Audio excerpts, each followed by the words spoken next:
Hello, good evening, everyone. Welcome on my channel CMA Hemant Kumar. Let me introduce myself for those who are watching my channel first time. So, I am a cost accountant and I'm sharing my experience to all of you guys. So, today is Wednesday. Usually, I make my video on Saturday, but today I get the free time, so I thought I'll share something new with you. So, here I'm sharing my job experience and my study experience, help to encourage and motivate in during the CMA course journey. So today's topic is resume, which is also called CV. So resume is very important document because it tell your first impression when you are going for interview, when you are forwarding resume for a job, when you are going in a practical form, etc etc. तो जब भी आप कहीं जाते हो उससे पहले आपका रिज्यूमे पहुंचता है. On the basis of that वो पर्सन डिसाइड करता है कि आपको इंटरव्यू के लिए बुलाना है या नहीं बुलाना है. अगर आपका रिज्यूमे स्ट्रांग है और इम्प्रेसिव है तो आपको शॉर्टलिस्ट किया जाता है. देन उसके बाद आपको फेस टू फेस इंटरव्यू के लिए बुलाया जाता है.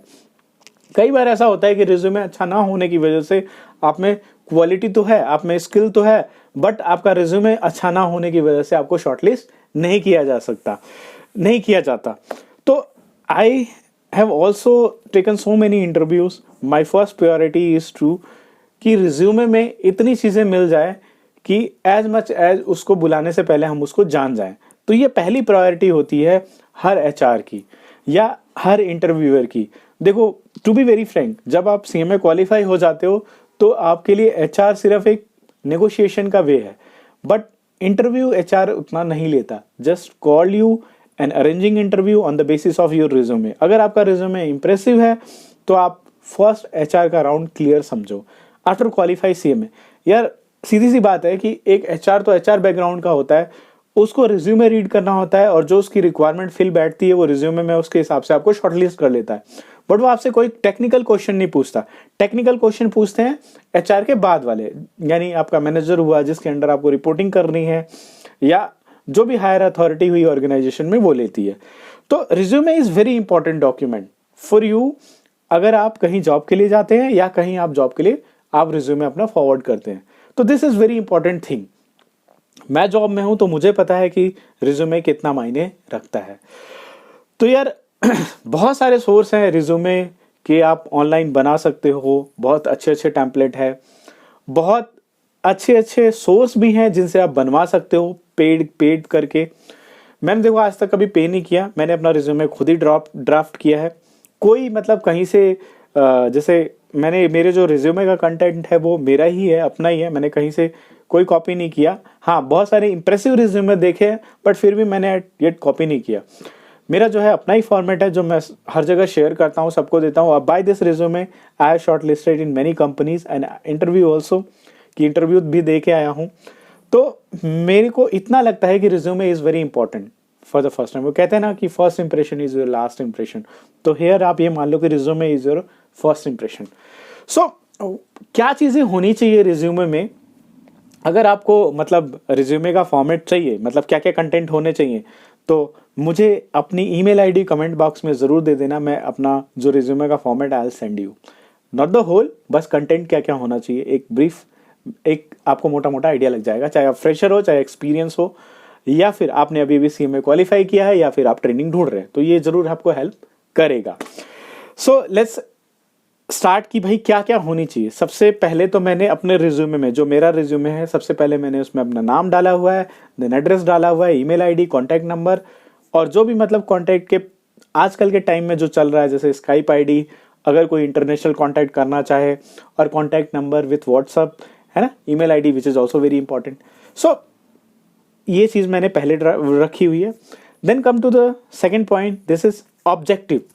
ऑब्जेक्टिव क्या है आपका? मतलब पूछा जाता है ना कि आपका एक ऑब्जेक्टिव क्या है, क्यों आप ऑर्गेनाइजेशन में आना चाहते हो, वो सारी चीज़ें. तो ऑब्जेक्टिव इज वेरी इंपॉर्टेंट, और ऑब्जेक्टिव आपको सबसे पहले तो याद होना चाहिए. This is very important thing, you must note it कि भाई आपने जो ऑब्जेक्टिव लिखा हुआ, कुछ लोग तो मैंने देखा 6 लाइन लिख देते हैं, 3 लाइन लिख देते हैं, है ना, लेकिन याद किसी को नहीं रहता. किसी से पूछो कि आपका ऑब्जेक्टिव क्या है तो नहीं बता पाते.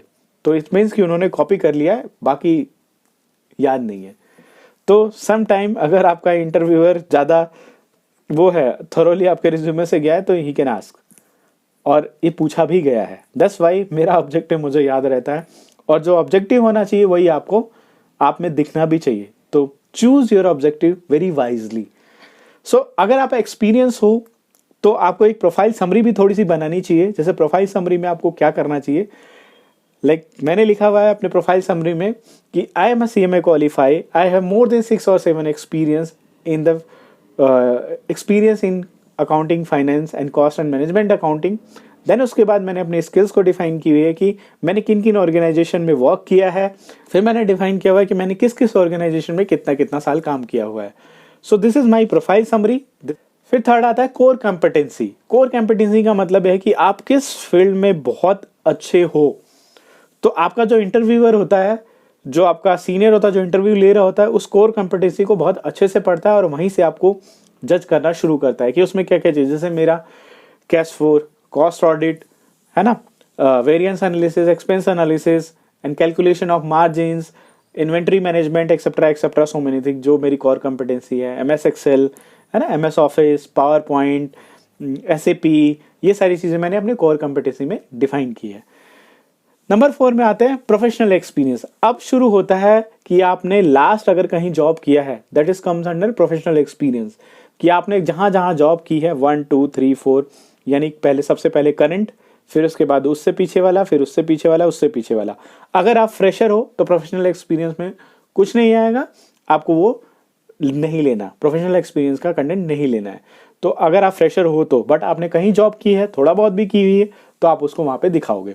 तो उसमें क्या लेना है प्रोफेशनल एक्सपीरियंस में, नंबर 1 आपकी कंपनी का नाम, फिर उसके बाद आपने कितने पीरियड से लेके कितने पीरियड तक काम किया है, या अभी करंटली अगर आप वर्किंग है तो वहाँ पे लिख सकते हैं सिंस जुलाई 2018 या since July 2017, since December 2019 etcetera etcetera. Then उसके बाद डेजिग्नेशन, कि आपकी क्या डेजिग्नेशन है। देन उसके बाद डेजिग्नेशन के अंदर आपकी जॉब प्रोफाइल क्या है, तो आप क्या क्या काम करते हो।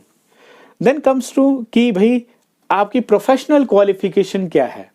प्रोफेशनल क्वालिफिकेशन आपकी क्या है, जैसे बहुत से लोग CMA हैं, कोई CA है, कोई CS है, कोई CA CS CMA तीनों है, कोई CA CMA है, MBA भी है, व्हाटएवर आपको जरूर लिखना है। Then comes to academic qualification. Academic qualification में आता है कि आपके 10th कब करी थी, 12th कब करी थी, BCom कब करी थी, यानी ग्रेजुएशन कब करी थी, और उसके मार्क्स क्या क्या था। टू बी वेरी फ्रैंक, अगर आपके मार्क्स अगर आप दिखाना चाहते हो तो आप उसमें डाल सकते हो। मैं अपने मार्क्स आज तक कहीं नहीं दिखाया क्योंकि मेरे मार्क्स बहुत कम थे, ठीक है। तो जब आप इंटरव्यू के लिए जाते हो on the basis of HR, अगर आपको रिज्यूमे के बेस पे सेलेक्ट कर लेता है तो आप वहां जाते हो तो आपको एक फॉर्म फिलअप करना पड़ता है जिसमें आपको A to Z सारी चीजें डालनी पड़ती है, ठीक है। तो जब वहां भरनी है तो यहाँ रिज्यूमे में मार्क्स क्यों दिखाना, मेरा मानना ये है, मैं तो आज तक नहीं दिखाया। जिसकी अचीवमेंट गुड होती है वो बहुत भर भर के डालते हैं 95%, 85%, पर अपने तो इतने थे नहीं, तो इसलिए मैं नहीं दिखाता। अगर कोई पूछता है कि आपके मार्क्स तो बहुत कम थे, तो मेरा रिप्लाई यही रहता है कि डू नॉट जज me on the basis of my marks, put me on the job, then I will show you what can I do for this organization and for you. So simple एक line मैंने मतलब बना रखी है, और मतलब यही मैं बोलता हूँ। देखो, मार्क्स सीरियसली नहीं जज करते प्रोफेशनल एग्जाम में, कभी भी मार्क्स कभी जज नहीं कहते। मैंने पिछली वीडियो में स्टोरी सुनाई थी कि मार्क्स डजंट मैटर, सो मैं नहीं रखता। इट्स अप टू यू कि आप छोटा सा टेबल बना सकते हैं। सबसे पहले लिख सकते हैं आपकी कि भाई जो एजुकेशन है, देन उसके बाद बोर्ड, फिर year, then percentage of marks, ठीक है। देन कम्स टू कि भाई आपके पास एडिशनल क्वालिफिकेशन क्या है। एडिशनल क्वालिफिकेशन लाइक कि आपने कोई कंप्यूटर में डिप्लोमा कर रखा है, कोई सर्टिफिकेशन ले रखा है, कोई अचीवमेंट है आपकी, है ना, उसमें आप एडिशनल क्वालिफिकेशन में कोई सर्टिफिकेशन, SAP का सर्टिफिकेशन ले रखा है, सारे सॉफ्टवेयर की नॉलेज अगर हो आपको तो आप वहां डाल सकते हैं एडिशनल क्वालिफिकेशन में, ओके। देन अगर कोई आपने अचीवमेंट कर रखी है, जैसे कहीं आपने कोई अवार्ड जीत रखा है स्पोर्ट्स में, ये सारी चीजें आपका उसमें आप डाल सकते हो एक अलग से हेडिंग बना के। फिर now come to the personal detail. Personal detail में क्या चीजें आती हैं, name obviously, father name, date of birth, sex, nationality, marital status and language proficiency. तो this is very simple format, okay. Then उसके बाद डिक्लेरेशन। डिक्लेरेशन में आता I hereby declare that the above statement are true to the best of my knowledge and belief. Then उसके बाद place, then आपका एक side में नाम, फिर उसके बाद डेट आ जाता है। तो this is a very simple format of resume कि एक बार में देख के मतलब सारी चीज़ें आपको असेंडिंग डिसेंडिंग ऑर्डर में मिलती हुई चली जाती है। तो प्रोफेशनल रिज्यूमे है, प्रोफेशनल रिज्यूमे को प्रोफेशनली तरीके से डिज़ाइन करना चाहिए। देखो मैं ये नहीं कहता कि यही सारी चीज़ें डालो, आपको कहीं से बहुत अच्छा रिज्यूमे मिलता है तो उसको भी ले लेना चाहिए, बट कंटेंट आपके यही होने चाहिए कि शॉर्ट में आप बहुत अच्छा अपने इंटरव्यूअर को इम्प्रेस कर सको। दुनिया भर की खिचड़ी डाल दोगे कि मुझे जी मूवी देखना पसंद है, मुझे गाने सुनना पसंद है, ये करना पसंद है, वो करना पसंद है, भाई ये भी देखो जिस जॉब के लिए जा रहे हो उसमें उसको सीरियसनेस बहुत पसंद है। ओके, तो वो सारी चीज़ें भी मैटर करती है। तो your resume should be good. अगर आप फ्रेशर हो, आपका प्रोफेशनल एक्सपीरियंस नहीं है, तो भी आप सिर्फ प्रोफेशनल एक्सपीरियंस का ना दिखाएं, बाकी उसके अलावा जो आपकी स्किल्स है उसको आप बहुत अच्छे से डाल सकते हो, प्रेजेंट कर सकते हो कि भाई मेरा एक्सेल अच्छा है, I love to do hard work है, स्किल बहुत अच्छी है, मैं गुड लर्नर हूँ, है ना, सेल्फ मोटिवेटेड पर्सन हूँ, है ना, कैलकुलेटिव हूँ, एनालिटिकल हूँ।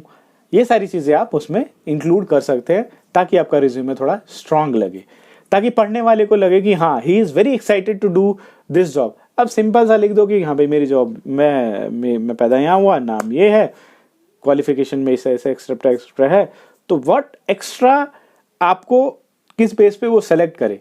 भाई आप कोई लीडरशिप क्वालिटी अच्छी है, आप मोटिवेटिव हो, आप लर्नर अच्छे हो, सीखना चाहते हो, तो वो चीज़ आपको रिज्यूमे में एक वन टाइम को प्रेजेंट करनी पड़ेगी ताकि अगला आपका रिज्यूमे देख के समझे कि हाँ यार इसको बुलाना चाहिए, लड़का काफ़ी मोटिवेटिव लगता है या काफ़ी स्किलफुल लगता है, चलो फ्रेशर ही है लेकिन इसको तो एक्सेल की बहुत अच्छी नॉलेज है, ये लीडरशिप क्वालिटी भी इसकी अच्छी है और हार्ड वर्किंग है, एक्सेट्रा एक्सेट्रा, काफ़ी सारी चीज़ें जो कि इंटरव्यूअर को इम्प्रेस करती है। तो इस तरह से आपको ड्राफ्ट करना चाहिए अपना रिज्यूमे। अगर मेरे रिज्यूमे का सिर्फ फॉर्मेट चाहिए तो मैं आपको भेज सकता हूँ कि क्या क्या आपको कंटेंट रखने चाहिए, बाकी रेस्ट अप टू यू। आप रिज्यूमे कहीं से पिक कर सकते हैं, आप ऑनलाइन बना सकते हैं, बनवा सकते हैं, there are so many way, but जो चीज़ें होनी चाहिए, मेरा एक्सपीरियंस जो मेरा रिज्यूमे था वो मैंने डिफाइन कर दिया। सो यार resume is very important document, और आपके पहुंचने से पहले ये याद रखना आपका रिज्यूमे पहुंचता है, और अगर रिज्यूमे शॉर्ट लिस्ट हुआ, इंप्रेसिव हुआ, तो डेफिनेटली आप भी शॉर्ट लिस्ट हो ही जाएंगे। सो यार थैंक यू सो मच, आज का ब्लॉग इतना ही, फिर मिलते हैं सैटरडे को विथ न्यू टॉपिक।